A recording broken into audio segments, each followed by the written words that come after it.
गूंगी बहू अंधी सास। एक परिवार में 5 लोग थे। ओम प्रकाश, उनकी पत्नी सुमित्रा, बहू भावना, बेटा राहुल और एक थी उनकी बेटी प्रियंका। वैसे तो ओम प्रकाश और सुमित्रा के घर में सब कुछ ठीक ठाक था, लेकिन सुमित्रा की एक आदत थी। घर में कुछ भी गलत या सही हो तो वो किसी से कुछ नहीं कहती। और भावना स्वभाव की इतनी सीधी सादी थी कि अगर कोई उसके साथ गलत भी करता तो भी वो उसे कुछ नहीं कह पाती। इसी के चलते प्रियंका और राहुल घर में मनमानी चलाते रहते, क्योंकि घर को संभालने वाली औरतें इस तरह से रहती थी जैसे वो गूंगी और अंधी हो। माँ, मैं अपनी सहेलियों के साथ पिकनिक पर जा रही हूँ। ठीक है बेटा, चले जाओ। और मुझे आने में रात हो जाएगी, देर से ही आऊंगी मैं। अच्छा, कोई बात नहीं बेटा। अरे भावना, तुमको एक बार में समझ में नहीं आता क्या? नाश्ते में फिर से पराठे बना के रख दिए। कितनी बार तुमसे कहा है कि मेरे लिए ढंग का नाश्ता बनाया करो। ठीक है जी, आगे से ध्यान रखूंगी। अरे ये बहू से किस तरह से बात कर रहे हो तुम राहुल? अरे तो और क्या करूं पापा, इसको कहीं बात एक बार में समझ में ही नहीं आती। सुमित्रा, तुम अपने बेटे को समझाती क्यों नहीं? बहू से बात करने का ये क्या तरीका है? अरे जिसकी जैसी मर्जी आए करो, मुझे क्या। भावना बेटा, तुम भी तो कभी कुछ कहा करो। इस तरह क्यों सबकी बातें सुनती रहती हो? कोई बात नहीं पापा जी, सब ठीक है। रात को काफी देर तक प्रियंका घर नहीं आती और जब वापस लौट कर आती है तो एक लड़के के साथ बाइक पर बैठकर सुमित्रा और भावना दोनों ही प्रियंका को लड़की के साथ देख लेते हैं। आज तो जोर से डांट पड़ने वाली है, लेकिन मैं डर क्यों रही हूँ? माँ तो सब कुछ देखकर भी अंधी बनी रहती है। और रही बात भाभी की, वो किसी को कुछ नहीं बताने वाली। कहने को भगवान ने आवाज दी है, लेकिन गूंगी है गूंगी। अरे प्रियंका बेटा, इतनी रात को कॉलेज से लौट कर आ रही हो? कहाँ गई थी तुम? पापा, वो सहेली के घर पर थी, पढ़ाई करने के लिए रुक गई थी। अच्छा, ठीक है, जाओ अपने कमरे में जाओ और सो जाओ। सुमित्रा ने अपनी बेटी को एक लड़की के साथ इतनी रात को आते देखकर भी उससे कुछ नहीं कहा और भावना ने भी इस बारे में किसी से कोई बात नहीं की। कुछ दिनों के बाद मामा जी का फोन आया था। उन्होंने प्रियंका के लिए कोई रिश्ता ढूंढा है। लड़के वाले उसे देखने आ रहे हैं। अरे मुझे नहीं करनी शादी वादी, किसी लड़की को बुलाने की कोई जरूरत नहीं है। ये तुम क्या कह रही हो प्रियंका बेटा? तुम्हारी शादी की उम्र हो चली है और तुम्हारे मामा जी ने बहुत अच्छा रिश्ता बताया है। पापा, अब जिद क्यों कर रहे हैं? और आप क्यों मेरी मर्जी के खिलाफ शादी कराना चाहते हैं? अरे माँ, इसको समझाइए ना। आपकी बेटी, आप तो बस चुपचाप सब कुछ होते हुए भी देखती रहती हैं। अरे तो क्या कहूँ, और मेरे कहने से क्या हो जाएगा? वैसे भी गलत क्या हो रहा है, सब कुछ सही तो है। भावना बहू, देखो तो प्रियंका हमारी बात नहीं समझेगी, लेकिन वो तुम्हारी हम उम्र है। क्या पता तुम्हारे कहने से उसे कुछ समझ में आ जाए। नहीं पापा जी, मेरे कहने से कुछ नहीं होगा। मैं प्रियंका को कैसे समझा सकती हूँ? वो ननद है मेरी, कहीं मेरी किसी बात का बुरा मान गई तो? सुमित्रा और भावना में से कोई भी प्रियंका को कुछ नहीं समझाता।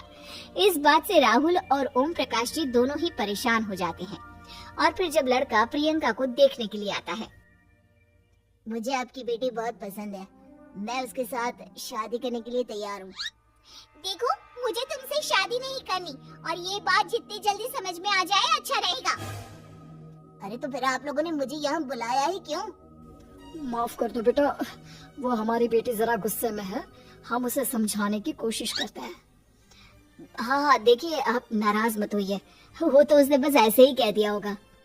अरे कोई ऐसे ही कुछ कहता है क्या?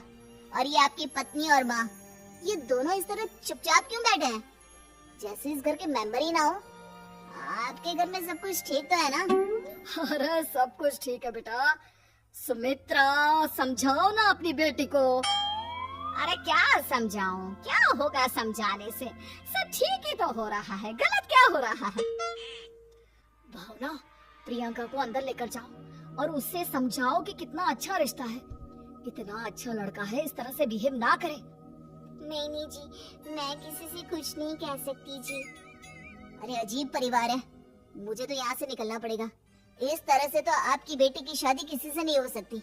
जिसके घर की औरतें गूंगी और अंधी बनकर बैठ जाए, उस घर का कुछ नहीं हो सकता। ओम प्रकाश और राहुल सुमित्रा और भावना की हरकतों की वजह से बहुत परेशान हो जाते हैं। एक दिन वो दोनों आपस में बात करते हैं। पापा, समझ में नहीं आता कि भावना और माँ को कैसे समझाया जाए।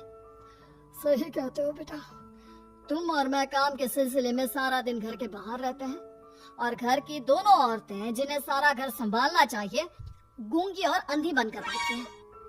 पापा आप ही बताइए इसका क्या उपाय है। मेरी तो कुछ समझ में नहीं आता बेटा, लेकिन हमें कुछ तो करना पड़ेगा, क्योंकि इन सब की वजह से प्रियंका बहुत ज्यादा बिगड़ती जा रही है।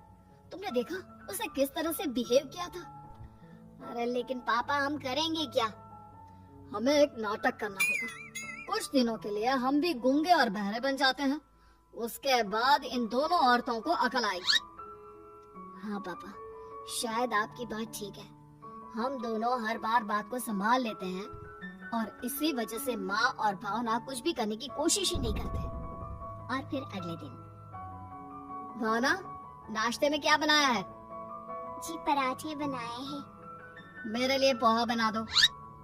अच्छा जी ठीक है, अभी बना देती हूँ जी। बहू, नाश्ते में क्या बनाया है? पापा जी पराठे हैं और पोहे बन रहे हैं। अरे बहू, मुझे तो उपमा खाने का मन था, मेरे लिए उपमा बना दो। ठीक है पापा जी, अभी बना देती हूँ। भाभी जल्दी से जरा मेरा कॉलेज का टिफिन तो पैक कर देना। और सुनो, मुझे ना भिंडी की सब्जी खाने का मन है। सुमित्रा चुपचाप बैठी बैठी सब कुछ देख रही थी। उसने किसी से कुछ भी नहीं कहा और ये देखकर भावना को मन ही मन गुस्सा आ रहा था, लेकिन वो किसी से कुछ नहीं कह रही थी। उसे लग रहा था कि ओम प्रकाश जी जो हमेशा उसकी साइड लेते थे, वो भी आज चुपचाप बैठे हुए थे। शाम के वक्त प्रियंका अपने बहुत सारे दोस्तों को लेकर घर आती है और उधर दूसरी तरफ से राहुल भी अपने ऑफिस के दोस्तों को लेकर घर आ जाता है। प्रियंका अपने कमरे में तेज म्यूजिक चलाकर डांस करती है और राहुल अपने दोस्तों के साथ बैठकर जोर जोर से हंस रहा था। प्रियंका और राहुल मिलकर पूरे घर को अस्त व्यस्त कर देते हैं, लेकिन भावना उनसे कोई शिकायत नहीं करती और सुमित्रा जी भी चुपचाप बैठी रहती है। लेकिन भावना और सुमित्रा के अंदर का गुस्सा धीरे धीरे बढ़ रहा था।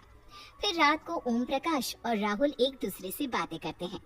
पापा, हमने इतना कुछ किया, फिर भी भावना कुछ बोलती ही नहीं और माँ भी कुछ गलत करने से किसी को रोकती ही नहीं।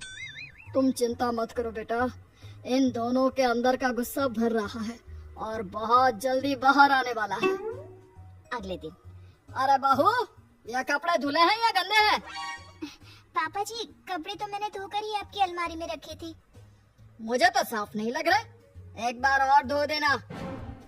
प्रियंका, मैं सोच रहा था कि तुम्हें उस लड़के से शादी नहीं करनी है ना, मत करो। एक काम करो, वैसे भी क्या रखा है शादी वादी में, तुम्हें जो लड़का पसंद है उसके साथ जाकर कोर्ट मैरिज कर लो।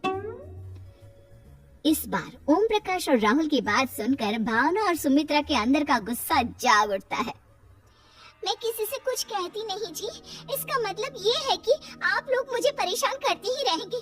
कल चार बार मुझसे नाश्ता बनवाया, आज पापा जी मुझसे धुले हुए कपड़ों को बार बार धुलवा रहे हैं। अरे मैं इंसान हूँ जी, कोई मशीन नहीं हूँ। तुम दोनों ने मिलकर इस घर की कैसी हालत बना दी है और अपनी बहन को भागकर शादी करने के लिए कह रहे हो।